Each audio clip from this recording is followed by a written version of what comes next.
আসামের দিক থেকে কুমারঘাট হয়ে আগরতলার উদ্দেশ্যে আসছিল 3টি বিলাসবহুল গাড়ি।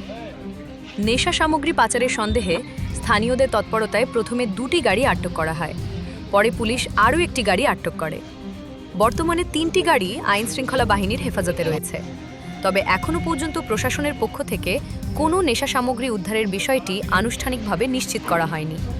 পুরো ঘটনার তদন্ত চলছে, আর এই ঘটনাকে ঘিরে কুমারঘাট এলাকায় ব্যাপক চাঞ্চল্যের সৃষ্টি হয়েছে।